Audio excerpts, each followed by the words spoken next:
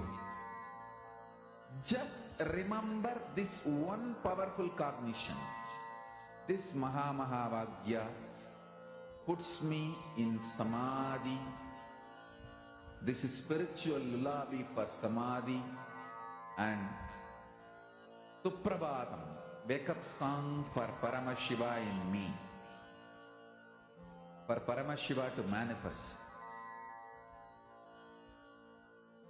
With this one spiritual powerful cognition, chant this Mahavagya.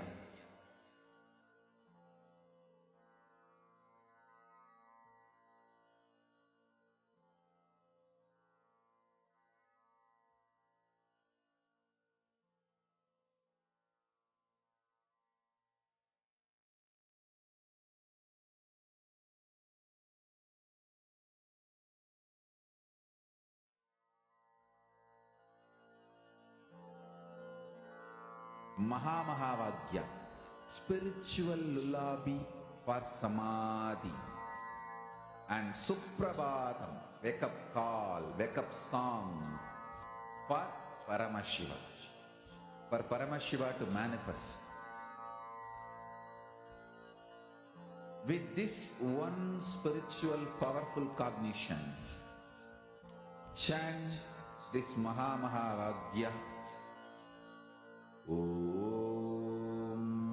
Nithyananda Paramashivoham.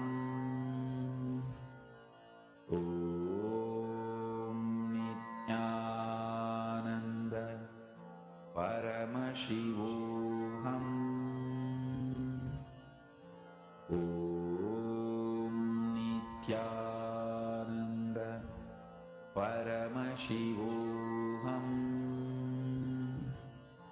Om Nithyananda Paramashivoham. Om Nithyananda Paramashivoham. Om Nithyananda Paramashivoham. Om Nithyananda Paramashivoham. Om Nithyananda Paramashivoham. Om Nithyananda. Relax. Okay, we're all going to be entering now into a very, very, very interesting segment where we're going to be understanding about Lingodbhava Murti. I request all the participants to post. How many of you are able to start seeing?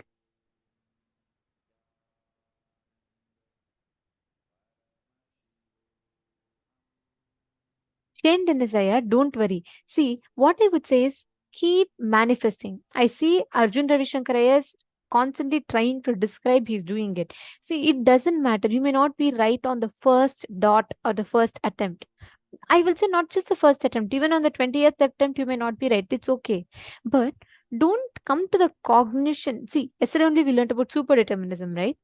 Don't tell, oh, I am not able to manifest because I have these patterns. Instead, ask, I am Paramashiva. How can I not manifest? That means I will be able to manifest. You may have one or two self doubt patterns that will come up a number of times. But I have a request for you. Consciously decide with your will to manifest and go on trying. It is okay even if you're wrong 100 times. I'm telling you, it's okay.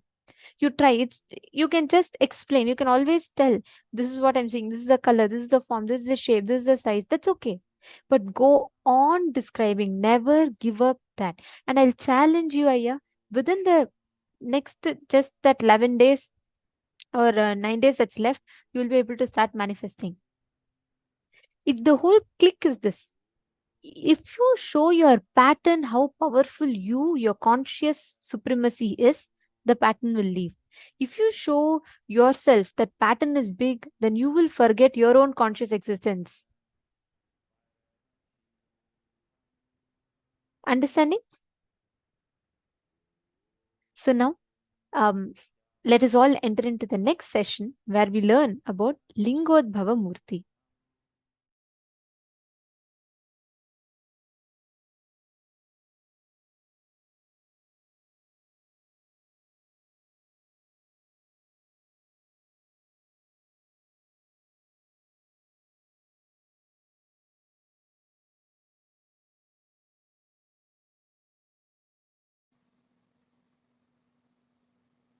There is a space where time is not past, present, future.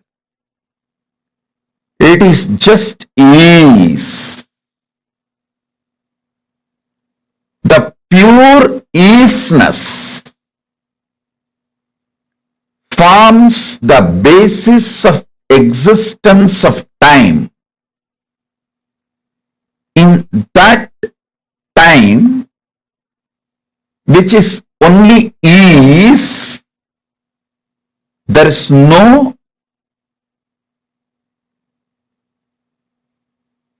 past, present, future. Past, present, future, all is ease. In that space, Paramashiva manifested all his 64 forms for various leelas. For example, Lingodbhava manifested to establish the supremacy of Paramashiva. Paratva of Paramashiva, Shiva Paratva, is established by Lingodbhava by showing Brahma and Vishnu their space and their manifestations.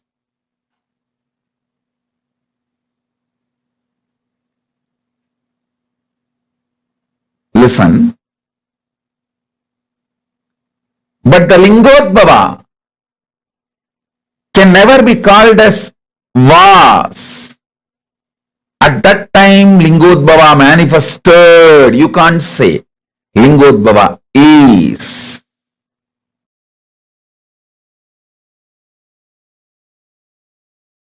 Paramashiva, I am here intensely, powerfully manifesting and available to all of us.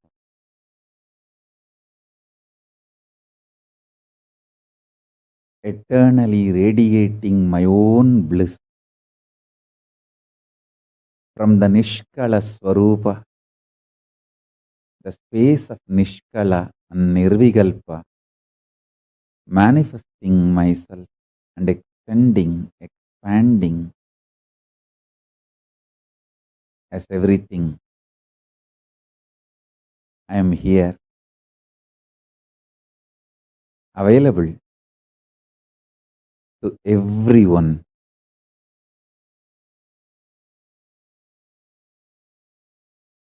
Let us all intensely connect with the superconsciousness of Paramashiva.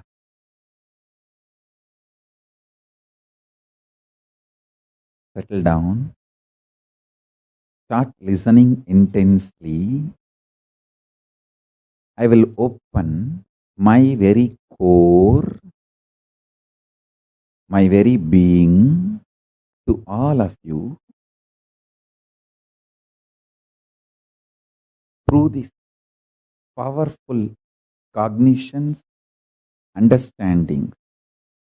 Decide to come to these powerful conclusions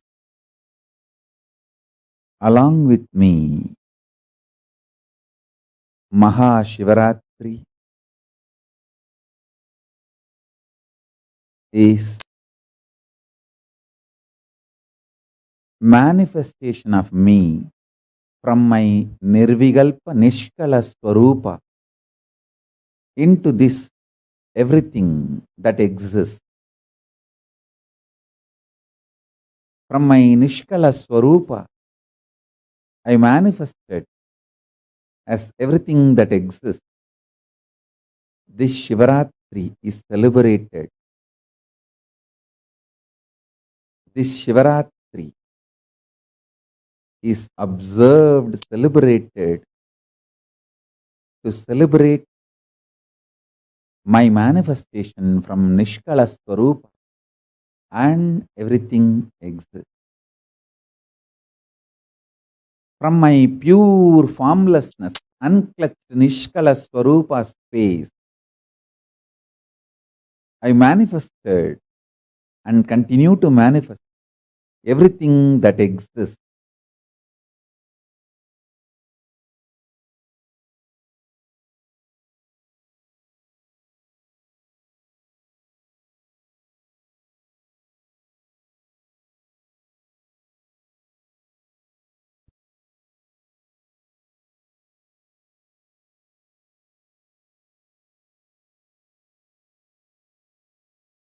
Nirvikalpa Niranjana Niradhara Nishkala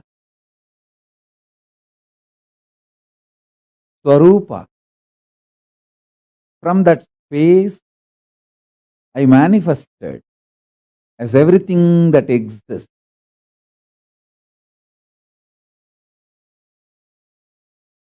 This manifestation is the Lingodbhava in Arunachala.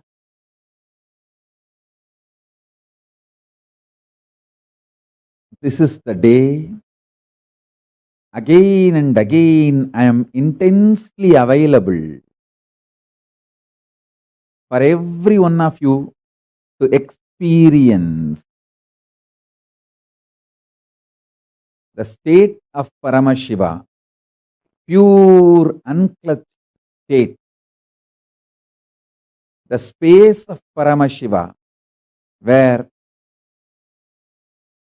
powerful completion exists, where Parameshwara manifests as everything. And all the auspiciousness,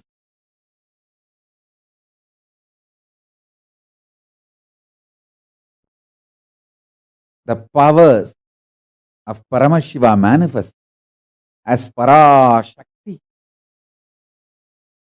my own extension.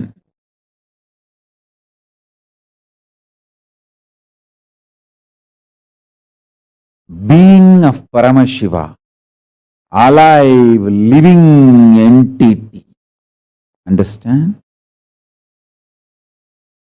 If you think your qualities are stronger than your identity, you will see Paramashiva also as the quality and less identity. If you think your identity is more powerful than your quality, you will think Paramashiva also is a powerful identity, less of his qualities. He is more his identity than his qualities. People who feel their identity is stronger than their qualities, they will connect with Paramashiva also with the same idea. You will feel Paramashiva also is a strong identity and his qualities come and go. There are some people who feel their qualities are more stronger than their identity. They feel Paramashiva also same. His qualities are stronger than his identity. So let us meditate on his qualities. But you understand one thing. Me as Paramashiva, I am strong in my identity and in my qualities. I am not just the totality of few qualities. I am more than any qualities you can imagine, visualize. All the best qualities you can imagine, visualize, all that put together and something more is me. Listen to this. By knowing how I exist, you will become me, because you will recognize you also exist in the same way. I am revealing the macrocosmic secrets. If you internalize these macrocosmic secrets, you will realize as a microcosm you also exist with the same principles, with the same understanding, in the same flow. Understanding. You exist in the same way I exist.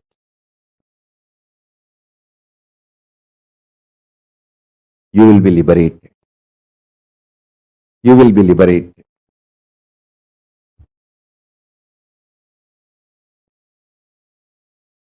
You will manifest me.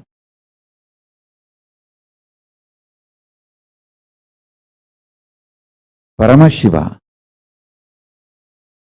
is all the best qualities you can imagine, all the best qualities put together, plus something more. So the identity is also strong. That is why I am saying I am form, formlessness, and more.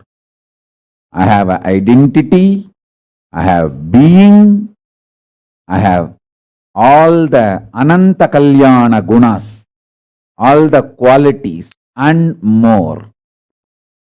By meditating on any of my qualities or my identity, you will manifest me. You can connect with anything.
Paramashivam is here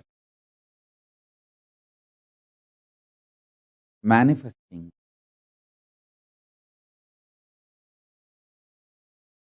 available for every being, everyone.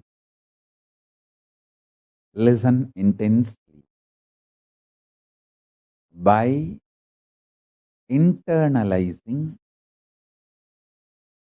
the truths I am revealing, by coming to these powerful conclusions I am revealing, by connecting with these powerful cognitions I am revealing,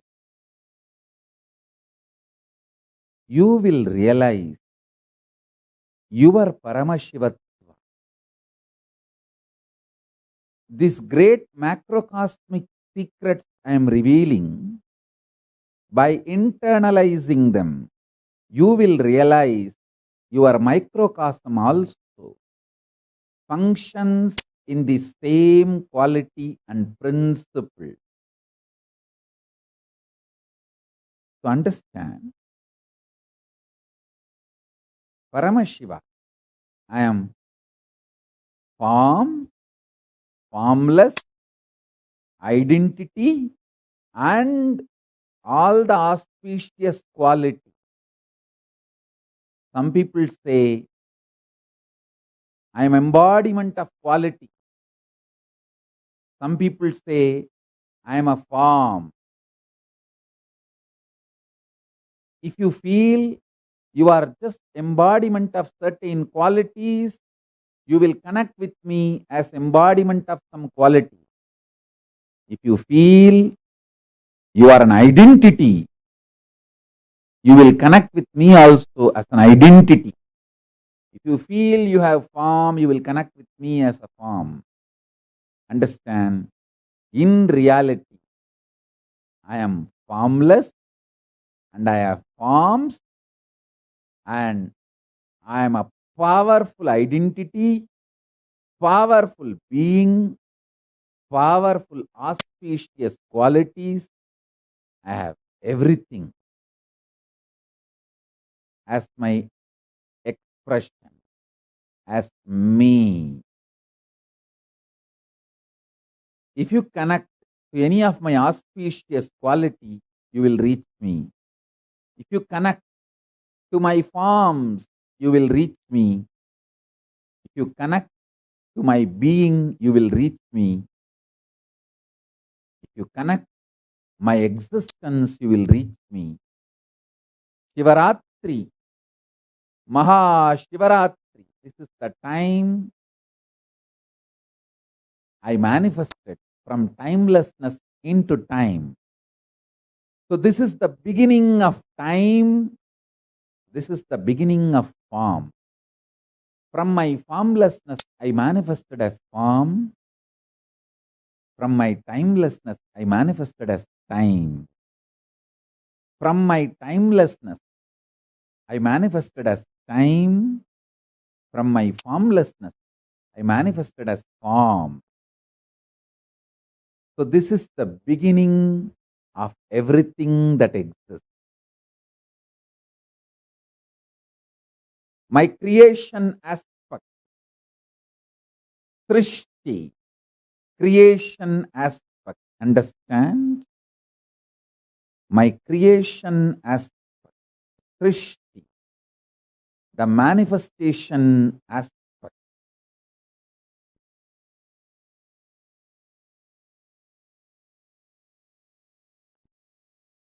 My maintenance dimension, Sthiti, sustenance dimension of this whole universe, and my rejuvenation dimension, destruction or rejuvenation dimension.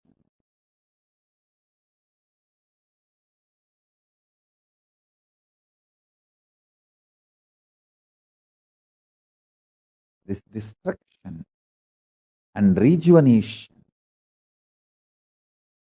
continuously happens in everything in everyone.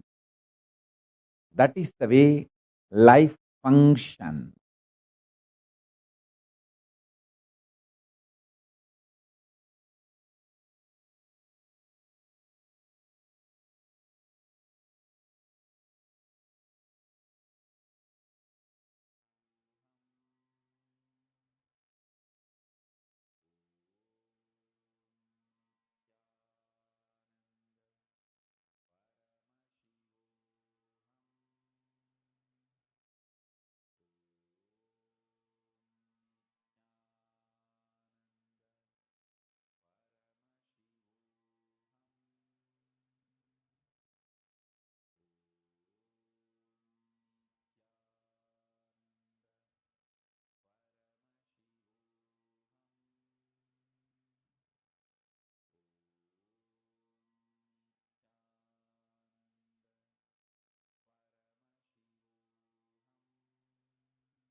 Nithyananda. Now, Swamiji explained to us about the manifestation of Bhagavan Lingodbhava Murti. How many of you understood that? How Bhagavan Lingodbhava exists, how he is happening, how when we associate ourselves with form, we cognize divine, we connect to Paramashiva as form. When we are more and more getting connected to our formless, we connect to Paramashiva as formless. When we connect to ourselves as principles, we connect to Paramashiva as principles. In every level, he is manifesting. And in reality, he is the ultimate embodiment of all of these. See, right now, we are learning about Lingodbhava. And right after this, we are going to be entering into the Vedic Astrology, Hindu revelations, Hindu Cosmology. Michelle Shong was asking, is today the only day we'll cover Hindu Cosmology? Yes. Sorry, I'm just seeing your question. Today is the only day where we are going to be covering Hindu Cosmology. The whole day is themed based on that, because today we have the darshan of Bhagavan Lingodbhava. Lingodbhava manifestation is something very, very, very beautiful. There's once Brahma and Vishnu, they both become egoistic. Lord Brahma and Lord Vishnu, they start feeling that I am the greatest of all. I am the greatest of everyone. So they would start having a fight, saying, who is greater than who? And when they both are fighting, to resolve that fight, suddenly light beam, intense light beam, fire. Actually, it's described as a huge beam of fire manifests, and that voice says, all right, let us have a competition. Who wins this competition will be considered as the most supreme. Rather than say, all right, come on. So the challenge is, you should either find the head or the feet of this form. So huge beam of fire. So they both decide, all right, done. One of us will find your head, one more will find your feet. So whoever finds this first, they become the winner. They are going to be announced as the most supreme in the entire cosmos. So Brahma, who does the job of creation, he starts traveling up, trying to find, he takes his swan as his vehicle, and he starts flying up, trying to find the head of this form, where the form is starting from. And there is Mahavishnu. He takes the form of a wild boar, and he starts digging, going down, travels downwards, trying to dig the ground and see where this form is actually ending. Wherever he is digging, he keeps finding this is more deeper. This goes on for a few days, months, years pass by. But this form is still higher. Nowhere, neither the head is shown nor the feet is shown. It's called as Adimudikana Annamalaya, means neither the head is seen nor the feet is seen. That is the form. At one point, Mahavishnu realizes that there is absolutely no use of going either how much ever down I'm going to go, I'm not going to be able to find the feet of this form. And wherever he is at that point, he takes a bell and ties the bell as a mark saying he has reached till there. And then he surrenders to that formless form, saying that now I realize that I am not the ultimate as per my understanding. I understand that there is an ultimate energy that exists, and I surrender to that. The moment he says that, his conscious supremacy is awakened. On the other hand, Brahma is flying, he gets very tired. But see, actually, Vishnu is the embodiment of wealth. Brahma is the embodiment of knowledge. Intellectual knowledge, not a real knowledge, but just intellectual knowledge. Even when you go behind wealth, thinking wealth is the ultimate, at one point, it hits you so hard that you realize either boredom takes over or you give up. At some point, you realize wealth is not the ultimate. There is something more in my life that I need to seek. That's why you see so many wealthy people become seekers in their life. On the other hand, this partially digested, just intellectual, not experiential, just intellectual knowledge, those who have that will be very egoistic. It's a very dangerous path. Brahma is traveling in that path. And he is going up. Suddenly he notices one flower is falling down. He's so delighted seeing that. He goes and immediately catches that flower and he asks, where exactly are you falling from? The flower says, I was in Paramashiva's ear and I started falling from his ears. He had kept me in his ears. I started falling from his ears. And Brahma gets very delighted. He thinks he's closer to the head. So he says, oh, you're falling from his ear. That means I can find his head soon. And this flower laughs and says, how will you find his head? I have already seen 4 Brahmas before you. I've been falling down from his ears for last 4 yugas. So I have seen 4 Brahmas before you. You need to understand all these truths from, this is a real happening. From multidimensional logic, you need to understand. You might be wondering, what?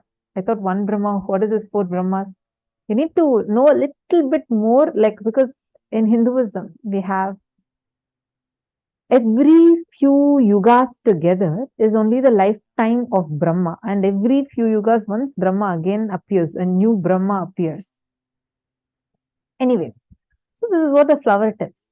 But he decides, he says, all right, now I just need one help from you. I need you to be a false witness for me.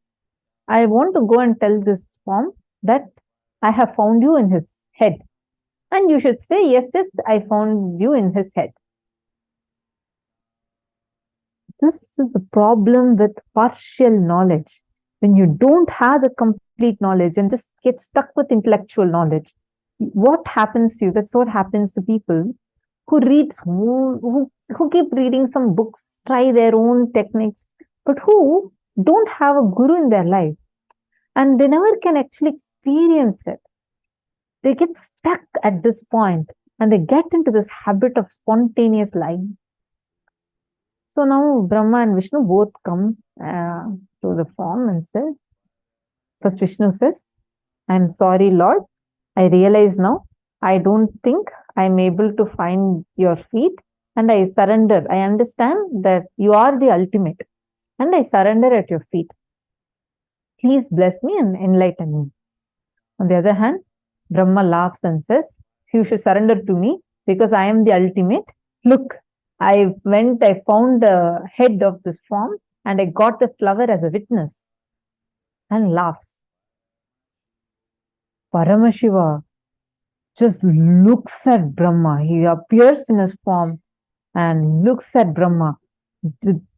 From Paramashiva's jatas, Kalabhairava comes, and Brahma used to have 5 heads. He used to have 1, 2, 3, 4, and 5, one more on top. But the moment he lies, Kalabhairava manifests and cuts Brahma's one head, the top head. And the moment that ego was removed, he understood that what he did was lying, and it was completely from an ignorant, arrogant thing. He falls at Paramashiva's feet, and he also realizes that there is what he thinks to be the ultimate. Just this impartial knowledge, this partial, indigested knowledge is not the ultimate. There is much more, and he also gets enlightened. Understand? The whole happening is so beautiful. He manifests as a huge shaft of light, fire with Adimudikana, where his head or feet is not visible, and he gives the darshan, enlightens Brahma and Vishnu. The flower also gets cursed for supporting spontaneous lying, that it will never be used for Paramashiva's worship. Till date, that flower only on one specific day it can be offered on Paramashiva, otherwise it cannot be offered on Paramashiva. This is a very beautiful metaphor, because if you just see all dry knowledge, Swamiji tells it was that day when Brahma experienced enlightenment. Because with just knowledge, sometimes we get too dry. We experience only all the knowledge that we gain. Unfortunately, it only becomes as an understanding to us, not an experience. For that, if you are stuck with that understanding, it's more dangerous. It is like neither it is inside nor it is outside. You need to start manifesting that experience as power. So that is what is that conscious sovereignty. And what Lingodbhava represents is that space where he is telling how you can achieve the conscious supremacy. He is neither tired or bored due to wealth. He is neither having dry knowledge. He is the ultimate, that Paratva, that consciously supreme being that stands tall. That is what Paramashiva represents. Today we are going to be experiencing that conscious supremacy, and that time when Lingodbhava manifests, all the devatas, everyone, the whole world worships, all multiverses worship Paramashiva. Such a glorious form. It's like formless in form, and every world they're seeing is still going up, still going down. There's no end, there's no starting, there's no ending. It's so glorious. So all of them request, oh Paramashiva, you have manifested so beautifully. We want to worship you in some form. See, if you're like you're manifested so big, just be with us. Then Paramashiva says, all right. He just cools down and assumes the form of a huge hill. That is the Arunachala hill. Understand Tiruvannamalai, the birthplace of Swamiji. The hill, Tiruvannamalai hill, Swamiji will keep talking about Arunachala, Tiruvannamalai hill. It's this very place. The whole hill is the form of Paramashiva. Understand? Actually, many scientific researches have been done on that hill. Till date, scientists are not able to calculate the age of the hill.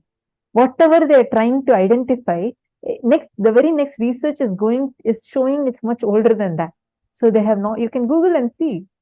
It's an official information. You cannot identify the age of that hill. It's that old because this Lingodbhava happened, manifested, and cooled down as that hill. And the Devatas still request, all the gods and goddesses request, Paramashiva, you have manifested. Thank you so much that you came as a hill. But we want to worship you in some form. See, if I have to do puja for you, I can, or do abhishekam for you, then I have to only give like rain, because for a hill only the rain will be the abhishekam. But I want to worship you. Be with us continuously in this very form. Paramashiva says, all right. Gives a threefold promise. He says, from this moment on, I'm going to be here with all of you. One, in the form of this Arunachala hill. Second, in the form of Arunachaleshwara Linga. Third, through a continuous stream of living incarnations, I will happen here again and again and again. And true to his word, this time again, he has happened in Tiruvannamalai as our beloved Swamiji. This whole record is there in Linga Puranam, in Skanda Puranam, where you can very clearly read Bhagavan describing himself, giving the promise to the whole universe, saying he is going to be available through three forms: as the hill, Arunachala hill in Tiruvannamalai. Second, as the Linga, the deity of Paramashiva, the Shiva Linga, which is Arunachaleshwara Linga. Third, as a living avatar in Tiruvannamalai. And that's exactly where Swamiji happened, descended. And now he is manifesting for all of us. Today, just sitting at the comfort of our homes, we are going to be able to enjoy, experience the form which Brahma and Vishnu had to do so much to see his head and feet. We are going to experience him today. That is the Lingodbhava form. When you connect to this Lingodbhava form, right, you will be able to manifest the space, the power of conscious sovereignty. See, Swamiji tells, when you are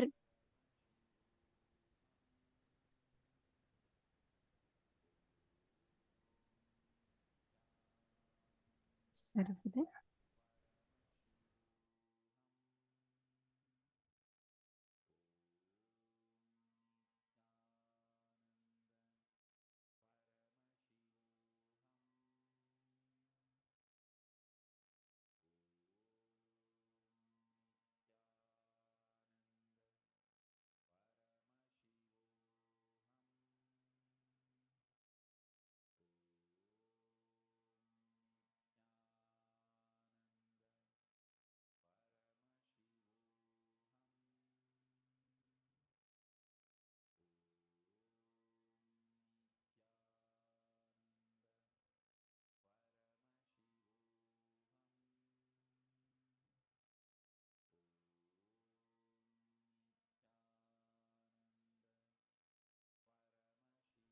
Yes, sorry for the technical glitch.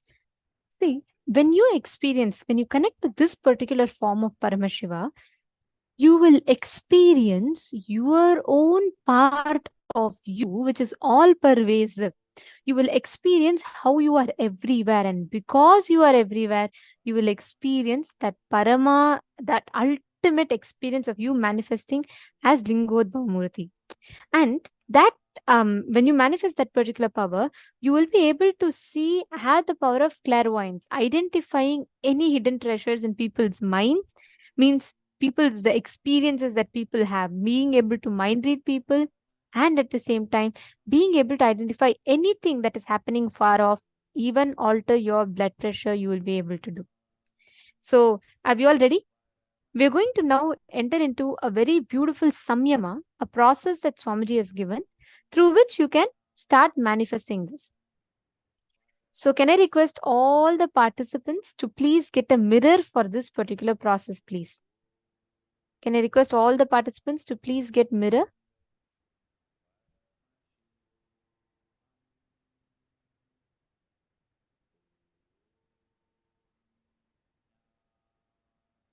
I request everyone to get the mirror.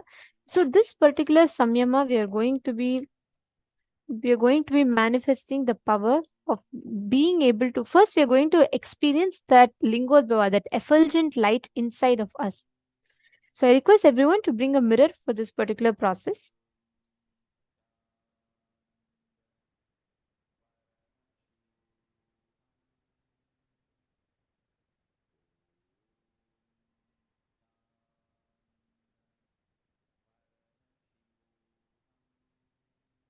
See, every one of us have a super physical self-effulgent light in all of us, which is shining in our eyes, which is shining through the skin, which is shining in our very being. We are now going to be identifying that part of us. We are going to be doing the samyama on that part. See, every one of us have the self-effulgent, that supremely bright, that shining light. See, even if there's no light outside, nothing, we all have a glow in our eyes. We all have certain glow in our skin. Every one of us. Your race, your gender, your beliefs, your religion, nothing matters. Every one of us have this part in us. That effulgence in us is that Lingodbhava, Linga Udbhava. Now, we are going to be doing the samyama by contemplating, trying to identify that light in us. No, Arjun Ravishankar is asking if you can use phone camera. No. You should not. Please bring a mirror and do it. You should see the mirror and you should see yourself. See, only mirror will reflect. There'll be no other functions extra that happens in that. Do not use phone camera. Please use a mirror. Just find a mirror, some reflective surface.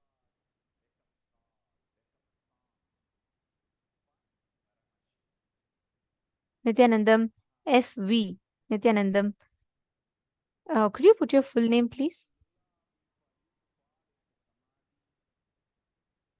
Yes. All of you, please keep the mirror in front of you. Now, the exact process that you're all going to be doing. You're going to be first looking at the mirror. Gaze into the mirror.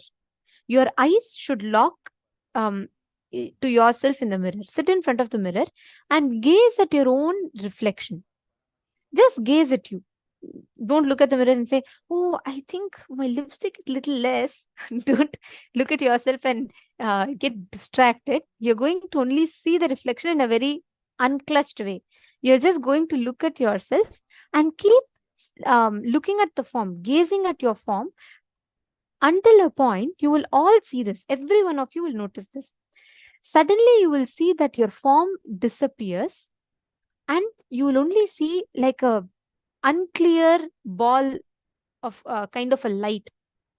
In that same reflection, as you gaze into it, suddenly you will see your reflection lose its separate dimensions and paths. It will almost appear like just a lump of light. Without having a clear hands, legs, head, without having a clear picture, you will suddenly see the whole thing will become like a ball, light ball. Please understand, when you gaze at the light intensely, the independent, definitive shape of your form will melt down. You will only feel like you're seeing like an egg ball. It will usually be like an egg-shaped ball, like a light in the shape of an egg. That is what is called as Swayam Prakasha, the self-effulgent, the supernal light inside each of us. This is what we call as Linga. Understand, when you gaze at your own image, all the attributes you attributed to your own form will melt down. If you are able to see the light ball, you are a Lingodbhava. Means you have recognized your self-effulgent light inside of you. Now sit, gaze at your own reflection. Please hold the mirror in front of you. Keep looking at it. Don't focus. See, many times we tend to get distracted. Don't get distracted at how your features are. Don't get distracted into anything. You're just going to look at the mirror, look at your reflection. Just keep staring at the reflection. At one point, you will suddenly see that focus will suddenly change and you will see only a lump of light.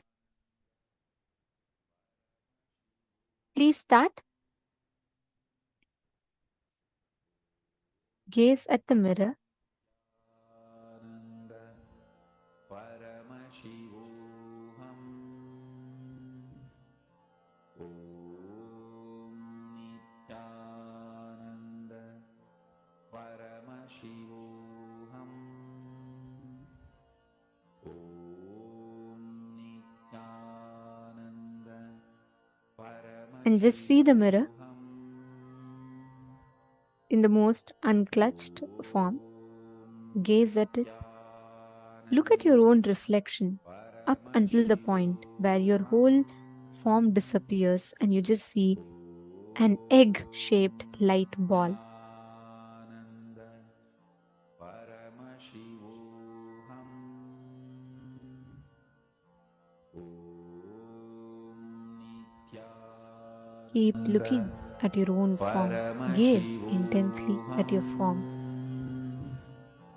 Om Nithyananda Paramashivoham. Om Nithyananda Paramashivoham. Om Nithyananda Paramashivoham. Om Nithyananda Paramashivoham. Om Nithyananda Paramashivoham. Om Nithyananda Paramashivoham. Om Nithyananda Paramashivoham.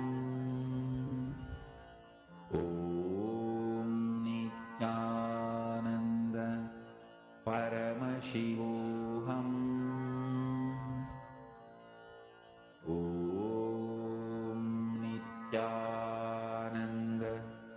Paramashivoham. Om Nithyananda Paramashivoham. Om Nithyananda Paramashivoham. Om Nithyananda Paramashivoham. Om Nithyananda Paramashivoham. Om Nithyananda Paramashivoham. Om Nithyananda Paramashivoham. Om Nithyananda Paramashivoham. Om Nithyananda